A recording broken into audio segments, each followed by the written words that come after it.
Bonjour tout le monde, c'est Selma, je suis ravie de vous retrouver aujourd'hui pour ce nouveau tuto mini-album. J'espère que vous allez toutes bien, je vous propose aujourd'hui de scraper avec vos chutes de papier.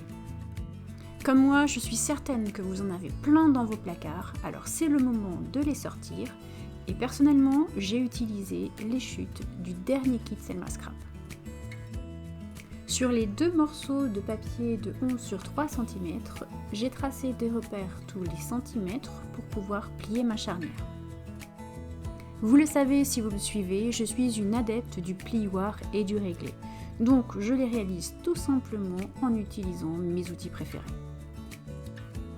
Évidemment, je fais ça pour les deux charnières. Et c'est sur ces charnières en forme de U que je vais monter la structure. Pas de carton, pas de ski vortex, je voulais annoncer sur la miniature un mini très facile à réaliser avec peu de moyens, donc c'est parti. J'ai absolument tout collé avec du double face rouge.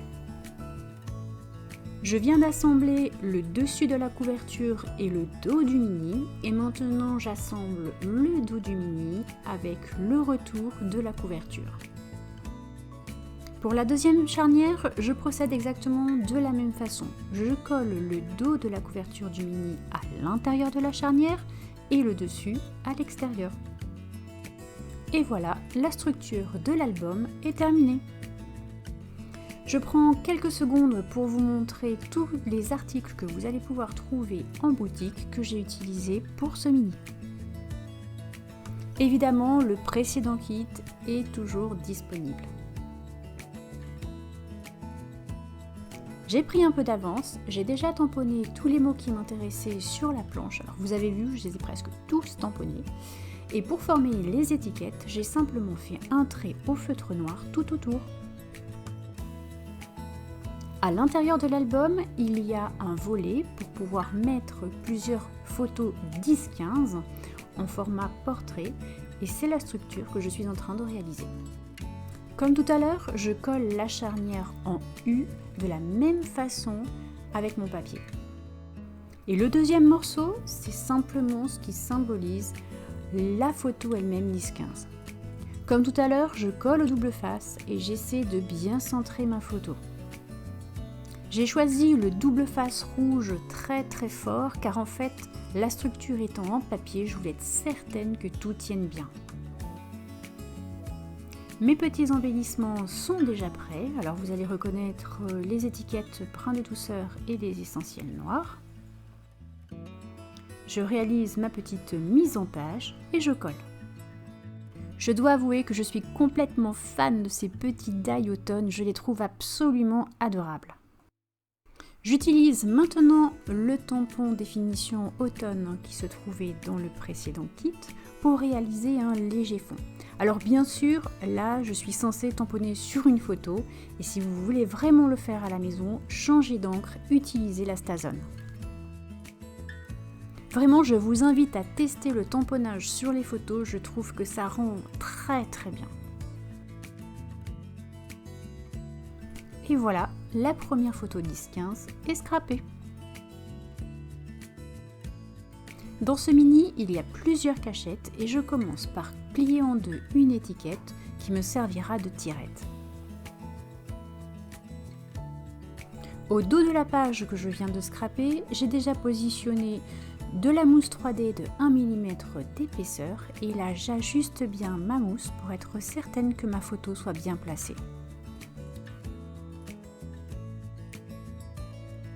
Je passe maintenant à une autre photo.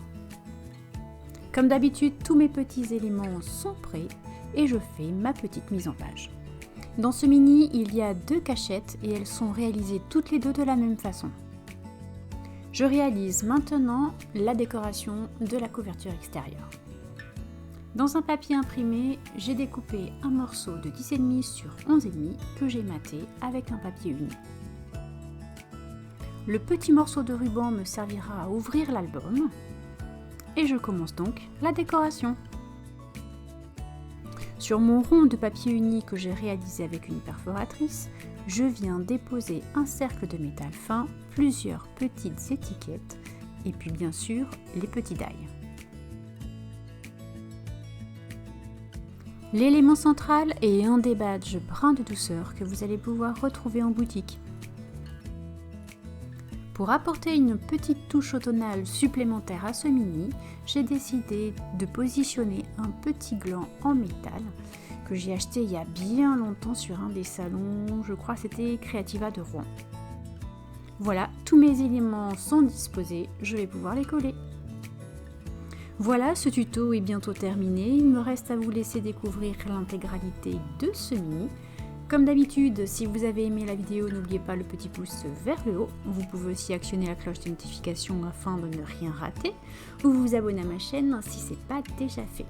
Mais avant de vous quitter, j'ai une question à vous poser. J'aimerais savoir si vous aimez ce format portrait de mini-album, l'ouverture en haut, en bas, en 2 parties.